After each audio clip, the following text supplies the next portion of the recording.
વેણુ ગીતમાં ગોપીઓ ગાય છે કે હે પ્રભુ, અમારી તો બધી જ ઇન્દ્રિયો માટે જો કોઈ ફળ હોય ને તો એ આપ છો.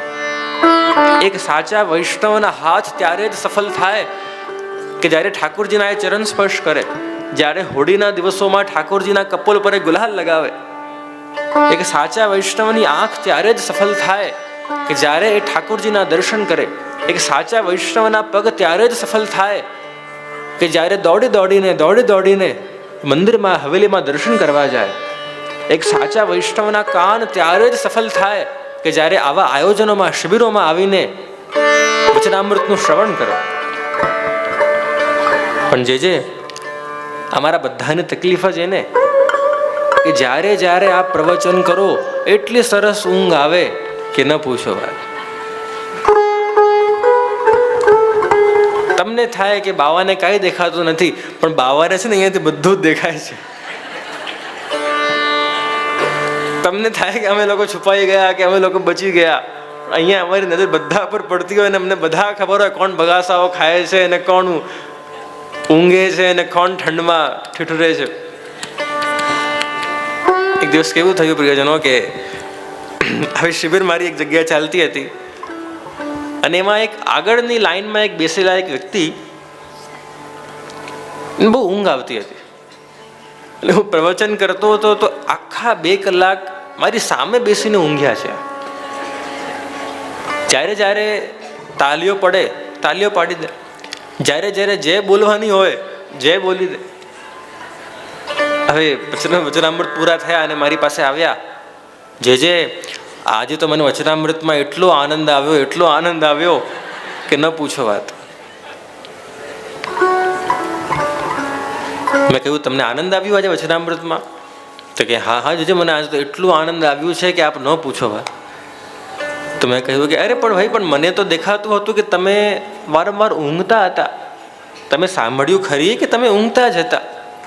અરે જે આપ એવી કેવી વાત કરો છો? કોણ ઊંઘતો હતો? હું તો આંખ બંધ કરીને ઠાકોરજીના વિરહનો અનુભવ કરતો હતો.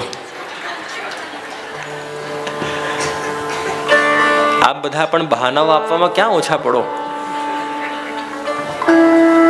સ્પષ્ટ દેખાય છે કે ઊંઘે છે, પણ છતાં એટલા ચતુર કે તારીફ પણ કરવા આવ્યા અને પાછા એવું પણ કહે છે કે હું ઠાકોરજીના વિરહનો અનુભવ કરતો હતો.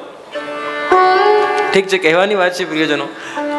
તો આવા શ્રી ગુસાઈજી કે જેમણે પોતાની સમસ્ત ઇન્દ્રિયોનો સાફલ્ય શ્રી ઠાકોરજીમાં લગાવીને એને કર્યું છે. અને ધીમે ધીમે જ્યાં આપનું વૈભવ વધ્યું, જ્યાં આપનું આપનું પ્રચાર વધ્યું છે, અષ્ટ સખાઓની સ્થાપના આપે કરી. કુમનદાસજી, સુરદાસજી, ગોવિંદ સ્વામી વગેરે અનેક અષ્ટ સખાઓ થયા.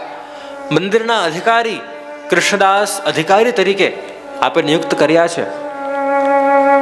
એક દિવસ કેવું થયું પ્રિયજનો કે કૃષ્ણદાસ અધિકારીજી ઠાકોરજીની સેવામાં કઈ એમનાથી ભૂલ થઈ હતી અને ભૂલ થઈ એટલે શ્રી ગુસાઈજી એમને ટોક્યા સેવામાં કે જો કૃષ્ણદાસ, તું વૈષ્ણવ છે, તારાથી આવું ન કરાય, તારાથી આવું ન બોલાય અને તારાથી આવું ન વર્તન કરાય. ઘમંડ હતું કે હું તો શ્રીનાથજીનો અધિકારી છું, આ કોણ મને કહેવા વાળો? અને ઠાકોરજીની એવી કંઈક લીલા થઈ કે અપરાધમાં ને અપરાધમાં, ઘમંડમાં ને ઘમંડમાં એમને ગુસાઈજીની આ વાતનું ખોટું લાગી ગયું. અને એટલે હવે જે શ્રી મહાપ્રભુજીના જે મોટા પુત્ર હતા શ્રી ગોપીનાથજી, એમના લાલજી શ્રી પુરુષોત્તમજી, જે એ સમયે નાના બાળક હતા, 12-15 વર્ષના હશે, આ કૃષ્ણદાસજી આ પુરુષોત્તમજી પાસે ગયા कि देखो बाबा, अब आप बड़े हो गए हो और अब समय है कि आप ये मार्ग की जिम्मेदारी इनको निभाओ. और ये देखो आपके काका वो ठाकुर जी की सेवा कर रहे हैं, जबकि श्रीनाथ जी की सेवा के सच्चे अधिकारी तो बाबा आप हो, क्योंकि आप श्री महाप्रभु जी के बड़े पुत्र के लाल हो. ये आलिया तिलकायत तो आप होने चाहिए. गुसाई जी क्यों ठाकुर जी की सेवा कर रहे हैं? અને એવા અંદર અંદર ક્લેશ કરાવવાનો વિચાર કૃષ્ણદાસજીએ કર્યું. અને એમાં ત્યાં સુધી કર્યું એમણે કૃષ્ણદાસજીએ કે શ્રી પુરુષોત્તમજીને સેવામાં ધરાર લઈ ગયા, ધરાર સ્નાન કરાવડાવ્યા. અને ઉત્થાપનનો સમય હતો એટલે શ્રીનાથજીના ઉત્થાપનના સમયમાં જઈને મંદિરમાં પધરાવી આવ્યા પુરુષોત્તમજીને કે હવે પછીની સેવા બધી આપ કરશો. એટલામાં સમય થયો પ્રિયજનો શ્રી ગુસાઈજીના ઉપર પધારવાનો. કારણ કે શ્રીનાથજીનું મંદિર તો એ ગિરિરાજજીની ઉપર હતું, એટલે ગુસાઈજી જ્યાં વિશ્રામ કરીને ધીમે ધીમે ધીમે ધીમે કરતા આ પધાર્યા છો, અને જ્યાં ગિરિરાજજી પર ચઢવાની વાત આવી, कृष्णदास जी हमने रोकिया, कृपराज बहुत हुआ, बहुत आपने मनमानी कर ली, बहुत आपने दादागिरी कर ली, अब जैसा मैं बोलूंगा वैसा होगा। એમની બુદ્ધિ મતિ ફેરવાઈ ગઈ હતી, મતિ ભ્રષ્ટ થઈ ગઈ હતી, અને એટલે હવે પછી સેવાનો અધિકાર પુરુષોત્તમજીનો છે, આપના ભત્રીજાનો છે, અને હવે હું જ્યાં સુધી આપને નહીં કહું, આપ જરા પણ આ મંદિરમાં આવતા નહીં, આપ ગિરિરાજજી ન ચડતા, અને હવેથી શ્રીનાથજીના સેવાના બધા જ અધિકારો હું આપનાથી છીનવી લઉં છું। વિચાર કરો પ્રિયજનો, એક વૈષ્ણવ આવું વલ્લભકુલને કહે છે, અને એ પણ વલ્લભકુલ નહીં પણ સાક્ષાત શ્રી ગુસાઈજીને। એવી ઠાકોરજીની કઈ લીલા થઈ, એવી ઠાકોરજીએ કઈ આખી ઠાકોરજીની લોકવત્તુ લીલા કૈવલ્યમ, જે બ્રહ્મસૂત્ર કહે છે કે ઠાકોરજીની લીલાના અમુક કારણો રહેતા હોય છે।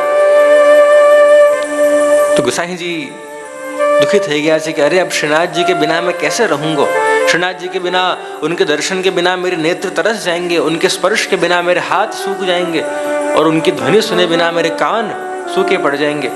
क्या करूं समझ નથી પડતી। આમ તો આપ પધારી શકતા હતા શ્રી ગોકુલમાં, પોતાના નિજગૃહમાં, અને બિરાજી શકતા હતા, પણ કારણ કે હવે આપને શ્રીનાથજીથી વિરહ સહન કરવાની ઈચ્છા થઈ, એટલે આપ પધાર્યા ક્યાં?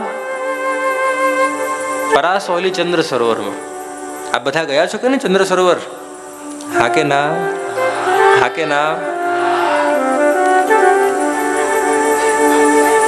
તો આપ પધાર્યા છે ચંદ્ર સરોવર, અને પ્રિયજનો આજે પણ ત્યાં એ જગ્યા છે કે જ્યાં શ્રી ગુસાઈજીએ 6 મહિના બિરાજીને શ્રીનાથજીનો વિરહ અનુભવ કર્યો। આ બધાને જો મોકો મળે તો હું તો કહીશ કે આ જગ્યા પર અવશ્ય જજો। આ ચંદ્ર સરોવરની બેઠકજીમાં ઉપર એક બંગલી છે, અને ત્યાં જઈને દર્શન કરજો। આપના પણ પ્રિયજનો રૂવાટા ઉભા થઈ જશે કે અરે આ જગ્યા હતી કે જ્યાં શ્રી ગુસાઈજી બિરાજ્યા હતા, અને આ બિરાજ્યા એટલું જ નહીં પણ આપનું એક ઘર જેવું હતું ત્યાં, અને આજે પણ છે।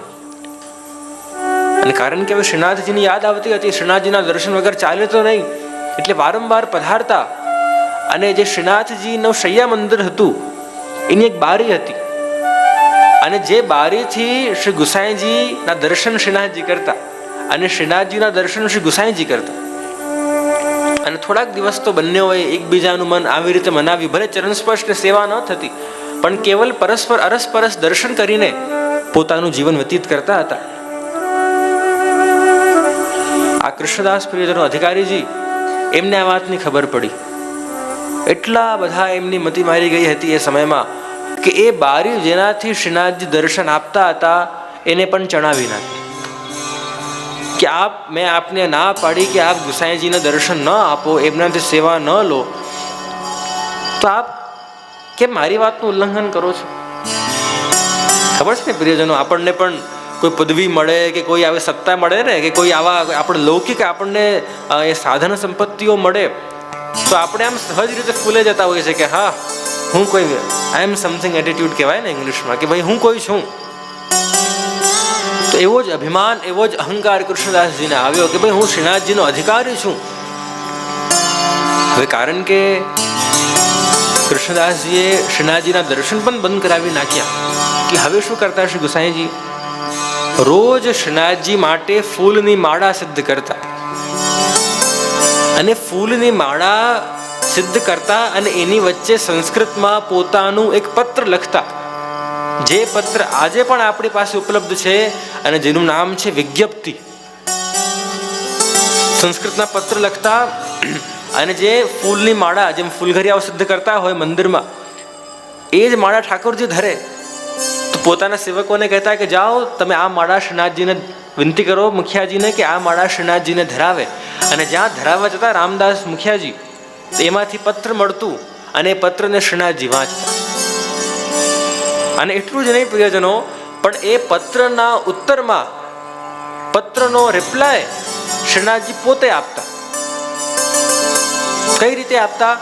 કે આપનો જે પાનનો બીડો હોય, પાનના બીડામાં આપ લખતા જે પત્ર શ્રી ગુસાઈજી લખ્યું અને એના ઉત્તરમાં એના રિપ્લાયમાં શ્રીનાથજી પત્ર લખતા. અને જેમ ખબર છે મંદિરોમાં પરંપરા છે આપણા હવેલીઓમાં કે રોજ શયન પછી મુખિયાજી વલ્લભકુલને માળા ધરવા આવે. ખબર છે કે નહીં આ બધાને? તાલામંગલ થઈ જાય ઠાકોરજીના શયનમાં, એના પછી રોજ મુખિયાજી ઠાકોરજીને વલ્લભકુલને માળા ધરવા આવે. અને એમાં જે ઠાકોરજી જે બીડામાં ગુસાઈજીને ગુપ્ત પત્રાચાર કરતા હતા એ શ્રી ગુસાઈજીને મળતું બીડામાં, અને બીડા ખોલતા એટલે શ્રીનાથજીની મનની વાત આપને ખબર પડતી. પણ દુઃખની વાત એ છે પ્રિયજનો કે ગુસાઈજી એને ભણતા, એને વાંચતા અને પોતે અરોગી જતા. એટલે આના પરિણામ સ્વરૂપે આજે ગુસાઈજીએ જે શ્રીનાથજીને લખ્યું એ તો આપણી પાસે છે, ઉપલબ્ધ છે, પણ જે શ્રીનાથજીએ શ્રી ગુસાઈજીને લખ્યું એ આપણી પાસે નથી. અને જો એ પણ હોત ને તો વિચાર કરો કેવો આનંદ થતો. શ્રીનાથજીની પોતાની વાણી આપણને જાણવા મળતી, શ્રીનાથજીના પોતાના હસ્તાક્ષર આપણને જાણવા મળતા. પણ કારણ કે ગુસાઈજીની લીલા હતી, ગુસાઈજી પોતે આરોગ્ય જતા અને આવી ગુપ્ત રીતે કૃષ્ણદાસજીને ખબર ન પડે એવી ગુપ્ત રીતે બંનેઓએ 5 કે 6 મહિના સુધી પત્રાચાર કર્યું અને આ રીતે બંને સંપર્ક જાળવતા હતા.